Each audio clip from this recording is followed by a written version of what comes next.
America कई सालों से यूएफओ और एलियन से जुड़ी जानकारियां छिपा रहा है और अमेरिकी इन उड़न तस्तरी पे रिवर्स इंजीनियरिंग पर काम कर रहा है। मेजर ग्रस यह वह शख्सियत हैं जो अमेरिका की डिफेंस एजेंसी के लिए यूएपी यूएफओ की घटनाओं पर काम करने वाले एनालिसिस रह चुके हैं। इन्होंने एलियन के सारे राज खोल दिए हैं। इन्होंने बताया कि अमेरिकी गवर्नमेंट को एलियन और यूएफओ मिले थे जो इनके स्पेसक्राफ्ट पर सीक्रेट रिसर्च कर रही थी।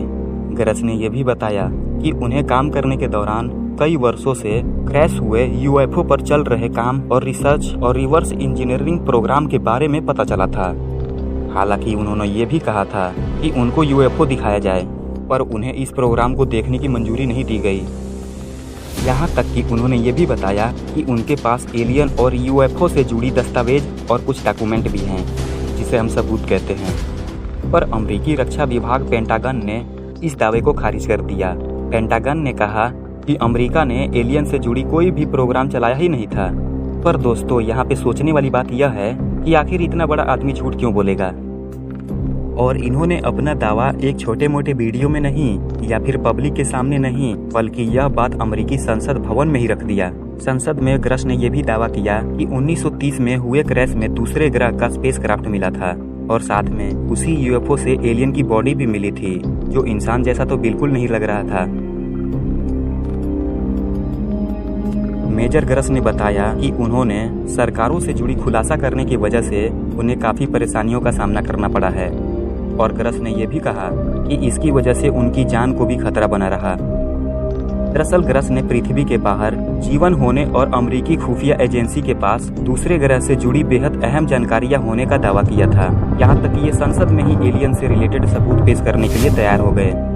2020 में यूएफओ की जांच के लिए बनाए गए अमेरिकी टास्क फोर्स के जरिए यह तकरीबन 9 पेज का था।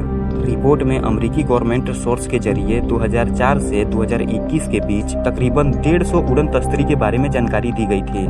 और दोस्तों, पेंटागन इन्हें अनआइडेंटिफाई एरियल फिनोमिना यानी कि यूएपी कहता है। जून 1947 को मशहूर बिजनेसमैन और पायलट केनेथ ऑनॉर्न वाशिंगटन स्टेट में माउंट रेनियल के पास उड़ान भर रहे थे। इसी बीच केनेथ ने 9 ऐसे चमकीले ऑब्जेक्ट देखे जो वी के पैटर्न में आसमान में उड़ रहे थे और इनकी स्पीड लगभग 27,000 किलोमीटर प्रति घंटा थी। पर सोचने वाली बात यहाँ पे फिर से आती है कि उस समय ऐसी कोई टेक्नोलॉजी नहीं थी जो कि इतनी रफ्तार पकड़ सके। केनेथ ने बताया कि उन्होंने आसमान में उड़ने वाले उड़न तस्तरी जैसे ऑब्जेक्ट देखे हैं, जिसे अगले दिन कई अखबारों में साझा भी किया गया और इसके बाद यूएफओ और उड़न तस्तरी देखे जाने की घटनाएं बढ़ गई। 2007 से 2022 के बीच advance aerospace identification program AATIP launch हुआ, पर यह प्रोग्राम ज्यादा दिन तक टिक नहीं पाया और इसके बाद इसे बंद कर दिया गया और इन सभी प्रोजेक्ट का रिपोर्ट सीक्रेट रखा गया था। 2020 में एक और प्रोग्राम शुरू किया गया जिसे unidentified aerial phenomena task force का नाम दिया गया। अगर ये सब बातें आपको अभी भी झूठ लग रही है तो एक बार इसे देख लें। ये क्या है जो दिख रहा है? अब भले आप माने चाहे ना माने, ये सब तो कैमरे के वीडियो से रिकॉर्ड हो चुका है।